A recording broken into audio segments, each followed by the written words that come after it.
Hey guys, this is Brian McComas. I'm going to scoot this in just a little bit over here so that we can see the wooden dummy in case I want to use it for this. But I'm hoping that you can hear me over top of the central heating and air. And I got a kitty cat here. It's going to meow a lot. It's wanting fed. So overlook the central heating and air. It'll kick off here in a minute. And overlook the cat if you hear it meow. So this is the second video of the theories of Wing Chun that I did before I did a part one, and that is on the replacement hand theory. It's got several different names. You can call it sticky hand theory, you can call it the hand replacement theory, or second hand placement theory as it's often called. And I also covered another theory. Wait, cat. I covered another theory called taking space, and that's a theory. Now, here's the problem. There are so many people who are in Wing Chun that have absolutely no idea where these theories are and how to apply them. So what I'm going to do, on the first video, I went over what they are. On this one, I'm going to go over what they are not, and when you have a Wing Chun style or system that doesn't do them, what you get. Because the theory is like dominoes, okay, lined up. You knock down one, in other words, you don't use it. If you knock down one, another one falls, another one falls, another one falls. All of these theories are based on science. Wang Shun Ling was the one who was accredited with going to the physics about it, and there's a huge myth that Wang Shun Ling redefined this. He redefined some things in Wing Chun, but you can find these in any form of Wing Chun, any style of Wing Chun. So I'm not just talking about the Ip Man lineage, or the lineage that is now following Gary Lamb. You can find these theories anywhere. It doesn't matter how they're doing it, and we're not going to discuss what's right and wrong. We're going to be discussing theory, because if you understand what you're supposed to do, you can do it 100 different ways. First thing I want to go over, on my first video, I had a bunch of questions. On my first video, one of the questions was, where are you touching? Because I don't see you touching. Because I was talking about second-hand placement theory. On the wooden dummy, if they're like, say they're facing me. Let's say they're facing me, I'm facing them. This is center to center, but it's also face to face. So in other words, he's not looking over here or that way. That's a whole other theory. Center to center versus face to face is a whole other theory and application. I'll go over that later. Let's say that he is reaching up to grab my collar with his right hand, and I just throw up a half-ass bong. It still does its job, and I've sidestepped a little bit into his left. But keep in mind, I said he was face to face. This is his right hand, so his left hand's gonna be right here, ready to swing. Now, at this point, even with this bong, I am able to punch or hit, or I'm able to wait, and we don't want to wait. Okay, waiting is bad. So sometimes you see people like attacking a person, and then because the other person stopped, they stop. We don't want to do that. We pummel them when they stop. So let's say from here he's coming up to grab me, and I've thrown out the bong, and now I'm touching him. So if I hit him with this hand, as his bong is here, and let's say he keeps his hand and now he's grabbing my elbow, and I do this, you guys can see that the POC is touching, because you guys are thinking, well, when he says touching, he's talking about his hands or his fingers, but I'm not. So from here, we got this move, but what if, after the POC daw, what if I come in here and I chomp him, and I brought my hand into Wu Sao? Or this could even be a man style further away. The point is, I'm touching him, even though it's the outside of my wrist. So when I'm talking about touching, even if I'm punching, my forearm is touching him, okay? I know in the other video, it looked like I was way over here hitting, and like the arm's nowhere there, but you're glancing off the arm as you're hitting. If you lose contact after that, that's fine. But so just to clear up, when I say touching, it's any part. I could be doing a quan and come around here and do a punch, and I'm still touching the arm with my forearm. I'm making physical contact. So when I say touching, I'm not talking about fingers and hands. I'm not talking about grabbing and doing all this or the POC. I'm talking about anything. A fook, a lazy fook, If you look at Fook, a lot of people do it different. They do it to the side or down. In our system, we do it down. There's a million reasons why we don't do it here. I'm not going to get into that. That's a whole other theory. But even if I'm just laying my Fook over, I'm still touching him. If he moves his hand up, my hand goes up. If he moves his hand down, I go down. So that's where the sticky hands comes in. Now, and then you roll in the Chi Sao, Don Chi first, and then Chi Sao. So the other major thing is taking up space. I was talking about how we shoot in here and we do not hit him yet. We don't hit him yet. That's hitting him. Or shooting in here, and I'm right up in his face. I mean, I can hit him, but I'm not. And then I had a lot of questions on that. If you do not do taking up space, then the type of style and the system that you will roll into is one that always requires you to actually make contact and hit this guy. In other words, if I'm way back here, your Wing Chun, because you do not do taking up space, you will shoot way in here and you'll go ahead and go for the kill. All right? If you are taking up space, then you should be grounded. You should be doing the stance right, bam, and then I'm already taking up space. Now there's nothing to stop me, unless he touches me or hits me. Nothing to stop me from making that next hit. So here's the big question: what's the difference between standing way back here, shooting in, and doing this and getting that first hit off, or whatever, versus this and then this? What's the difference? Now, and that's not real time. In real time, you'd shoot in here and then you'd already hit. So it's really, really, really, really fast. But the point is, I still shot in, I took up space, and then the other hand hit, touching. If he has a hand out or he's pointing at me or he swung at me, I'm touching. What's the difference between those two, though? The difference is really big. Number one, if he's in my face, and you see people in the streets do this all the time, if he's in my face, and I'm like, man, I don't want no problem, I can hit him here easy. Okay, we're not talking about that. The taking up space has to do with 2 points. He could be pummeling me, and if I am block, I'm not taking up space. So I'm felling, and that's where I'm felling. I'm not felling in my blocking. I'm felling and taking space. Because we've got a theory of taking space, I should be attack.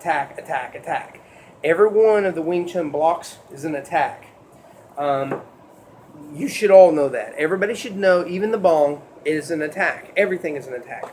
You should be coming up with a punch, and if he is coming in to hit you, then you see that, and so you roll into a bong, and then you attack again, and say he's throwing a left now, and I pop.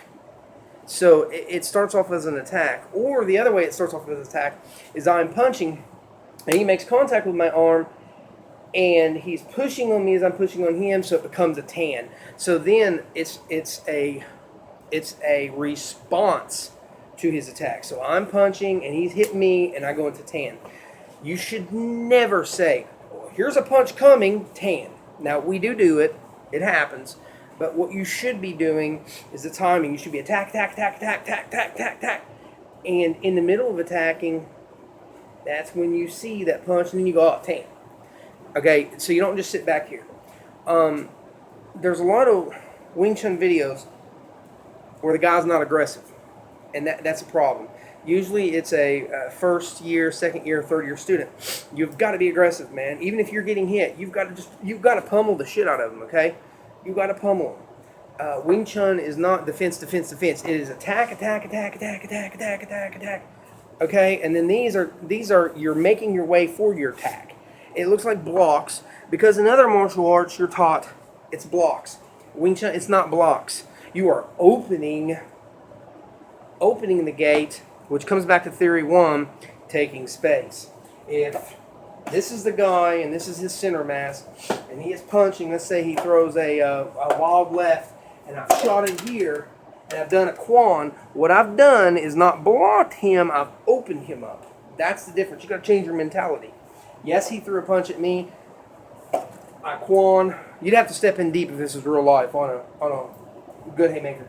So you're here. You're opening that up, man. I mean, you got a beautiful rib shot here if you want to take it with the hand that's in the quan. Let's see here. From here, I'd be here. You got a beautiful rib shot here that could just turn into a chomp.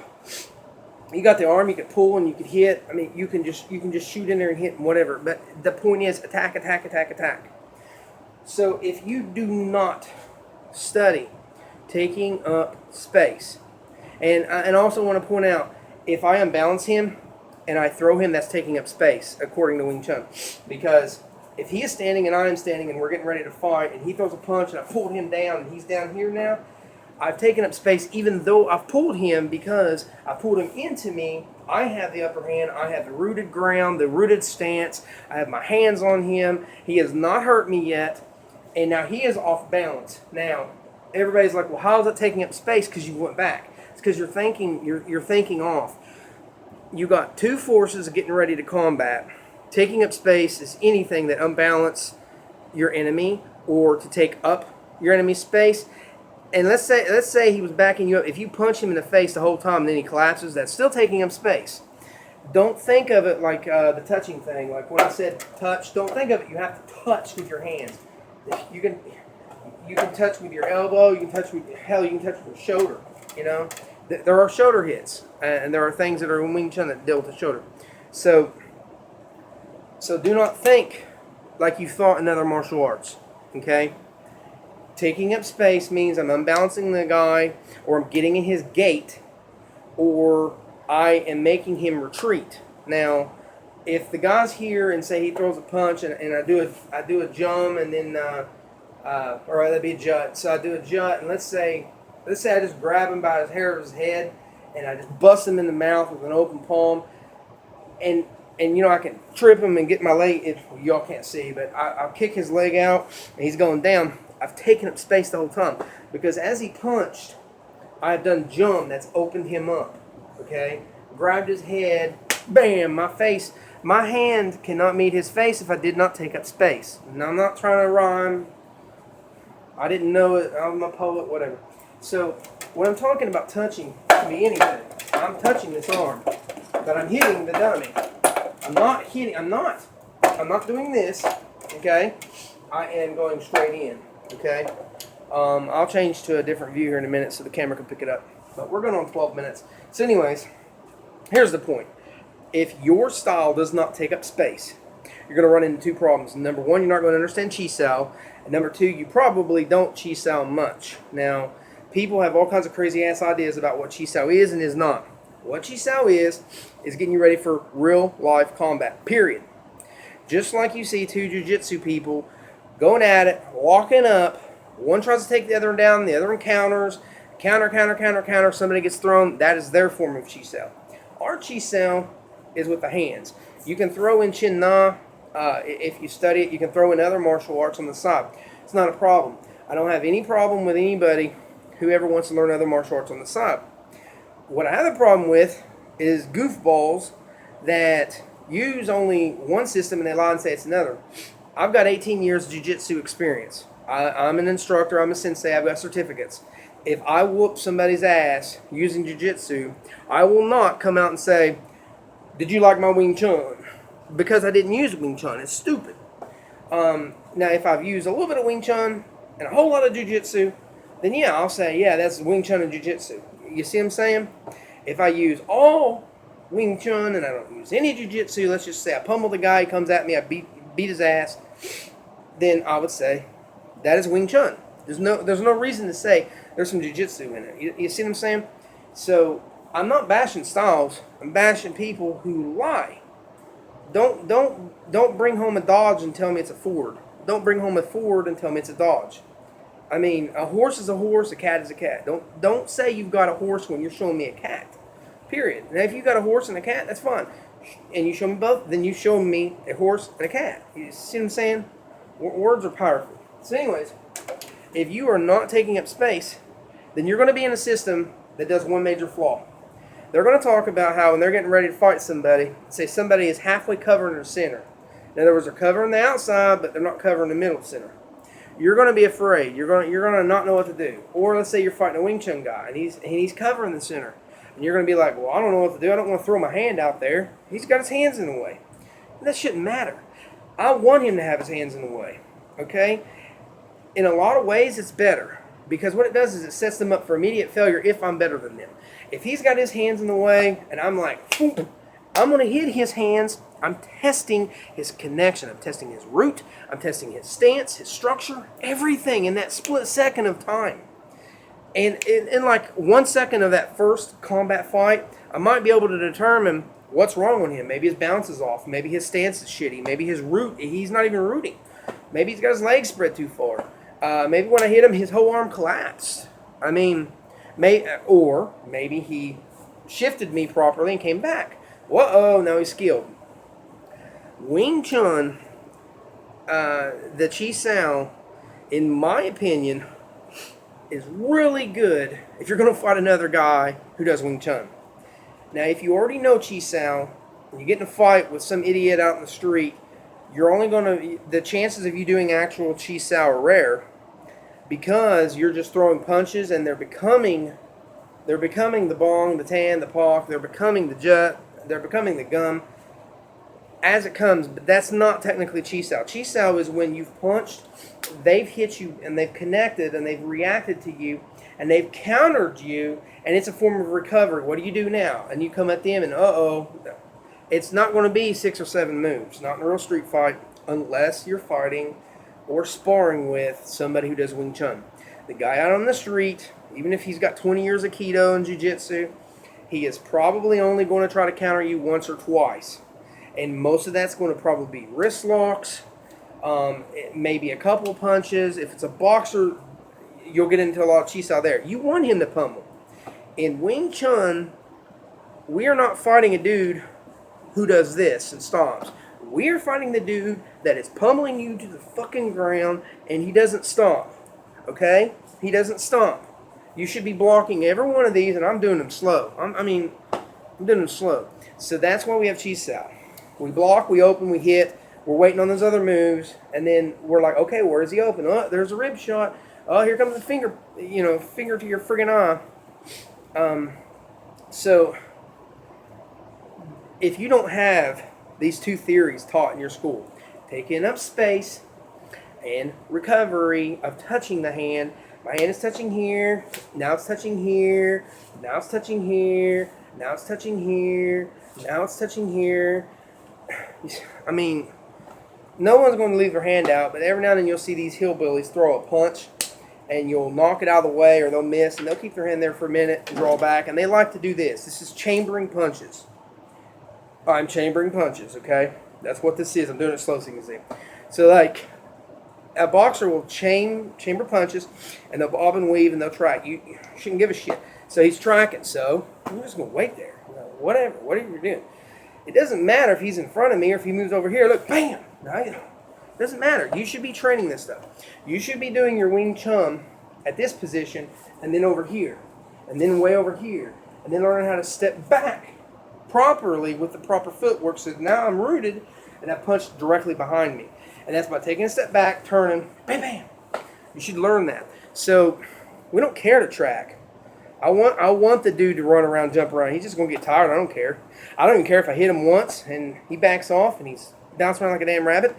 Why should I have to go chase him? He's not in my house. See, that's the MMA mentality. I was in jiu-jitsu for years and years and years. And I'll tell you right now, you got people that bunny hop around and they're boxing and all that. The problem is boxers cannot grapple. So when you're in jiu-jitsu and you're able to do anything to a point, there's all kinds of rules you can still break. Guys bunny hopping around and moving around and tracking and bobbing and weaving and moving and shit. If he ain't in your house, he's not a problem. Keep him at bay, whatever.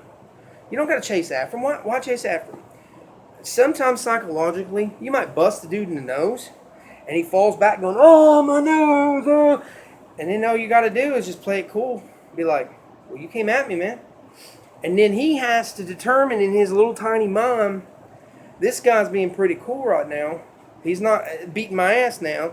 He hit me pretty hard. I didn't really see it coming, so, now he's got to figure out if you're a threat or not, and it's the unknown. The unknown's a good thing.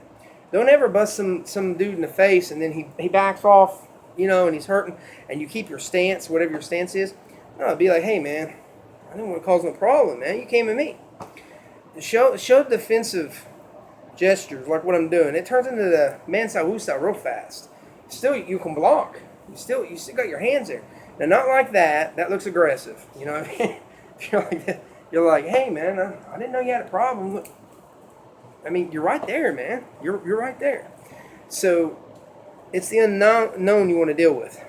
And when you're going to engage somebody, you don't care that they've got their hands up in some new ninjutsu thing, or they're a Thai boxer, or they're karate, or they're bobbing and weaving. You don't give a shit. You have your center, they have their center. Pow! You go into it. That's where Chi Sao comes from. And your first thing should be shooting here, and you're stomping right there. So your next one is pummeling the guy. Okay? Your next one should be pummeling the guy. You don't stomp and wait. Now, when you first learn it, you will. You will. You first learn it, you'll be like, now what do I do? Maybe I want you over here. Or, what do I do? Maybe I want to take out the rib or something, or whatever, you know. And again, Wing Chun, although it can be very powerful, and you can do these good hits where, well, you can't see, but I'm shifting my weight, and you're putting 80 to 90, even to 100% of your body weight into those punches, you could murder a dude by blasting him one time in the abs, and he's down for the count. I've seen it many, many times. Just a whoo, and he's gone, and you ain't got to do nothing else. He's falling to the ground. You've taken up space. You know, if he's not going to fight you no more.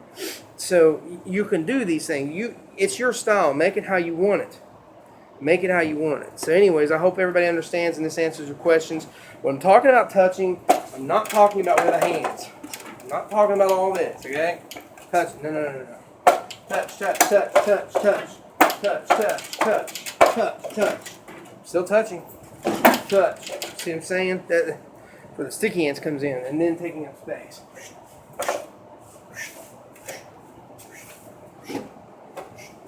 I'm not even hitting the dummy, just practicing taking space. And you do want to aim for the nose when you take up space, because you're in the Mansai Wusa. You aim low when you're taking up space, he can hit you high. The whole idea of Wing Chun is being able to predict where they're going to hit. I don't want them, if my hands are up high and he hits me on the shoulder, hurts me a little bit, whatever. At least he didn't hit my nose. My hands are here to guard my face. See, look, look. Guard my face. This is why if you guard the center, the biggest problem becomes when you make the triangle. The biggest problem comes when they come around and they lock into you with the hook. The hook is the most dangerous thing in a fight, but that's true with anything. A lot of people in Wing Chun talk about how dangerous the hook is, but everybody does. Somebody can come, you can clinch somebody in jiu-jitsu, and they can grab you and you can grab them, and they can let go and pow! And it can be lights out, man, off one hit. Especially when they're in close, especially if they turn their hip and their body right. Anybody can be hit, man. Anybody can be knocked out. Wing Chun is just making sure that my face and my upper chest, my center, is guarded a little bit more than what's going on with all this shit out here. And now I've got to determine, oh, he's hitting here, he's going here, he's going here. So in Wing Chun, we're saying if I protect the center line, I'm protecting 80% of my organs better by here than I am doing whatever stance you all want to do, though, kickboxing, karate, whatever. So I hope everybody understands, okay? Peace out.